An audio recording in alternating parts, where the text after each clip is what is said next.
Welcome to Los Santos, the city of celluloid, sin, and cellulite removal. From dead starlets in Vinewood, to the gangbangers in Davis and Strawberry, and terracels in Chumash, to the drunken tourists in Del Perro Pier. It's time to take a look inside this cesspit of destroyed dreams, drug-addled degenerates, and deluded desperados that make up this great city of lights. Hi, I'm decorated FIB agent Stephen Haynes. The FIB, the police department, and the sheriff's office are fighting a war out here every day in a city where dreams too often become wet with tears. The Los Santos docks.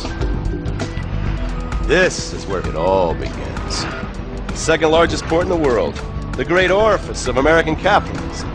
Stuff coming in, garbage going out, and hidden in over 2 million containers a day, God only knows where. The cartels pay off some low-level schlub, and suddenly you've got military-grade weapons, badly cut crystal meth, and grade A yayo from Mexico flooding our streets. And once it hits the hood, it's anarchy. The side of murder, hold the fries. Or maybe the Chinese are slipping some of our high-security weapons systems in with the recycling, and we're giving up our national security for nothing? Who knows? Who cares? As long as the financial party continues, we'll just keep picking up the pieces. A word to the wise, kids. Never use PCP. It makes you want to punch cops or run around naked, and not necessarily always in that order. Most of the time, this illicit cargo makes it straight to the gangs. But sometimes an ordinary Joe lets go and loses his shit after a pipe or two of pleasure dust.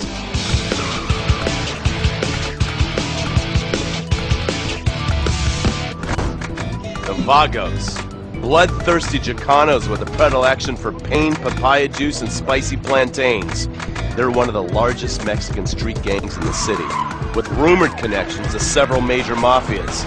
While half the battle out here is fought with guns, the other half is with informants. Sometimes you need to become the bad guys to bust the bad guys. Alright guys, let's go. When the ballas and the families aren't shooting each other, they're selling the dope that the junkies are shooting into their veins. The families love sports almost as much as they love banging.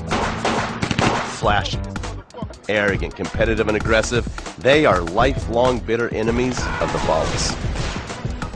Wearing the colors of the feud or the corkers, the families call themselves Gang Green. Of course, like all families, they love a good squabble. Subdivided into sets, such as the Chamberlain Gangsters or the Carson Avenue set, it turns out the families love shooting each other almost as much as they love shooting ballas. Now, the LSPD have had many run-ins with various family sets over the years. With the ballas, the FIB take a more community outreach approach. Hey guys, stay out of trouble now. Suck my Steve Haynes. Now the ballas fly the colors of the Los Santos Panic, or the Boers, purple, because they are the bruise on the face of this city. While some thugs obviously prefer 4 wheels, other desperados prefer 2. No, this isn't an exotic S&M party. These are one of the nation's toughest outlaw motorcycle gangs, the Lost. Rumors are they get a new tattoo for every person they stab, and it's definitely okay for your motorcycle mama to show her breasts to your friends.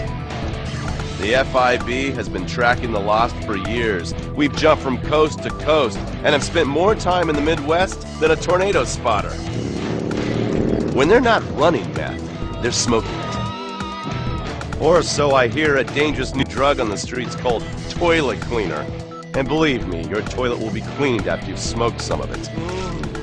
Of course, Vinewood being Vinewood, it's not all about leathery dudes trying to show off on their motorbikes or roided up gangbangers stuck in some 90s time warp.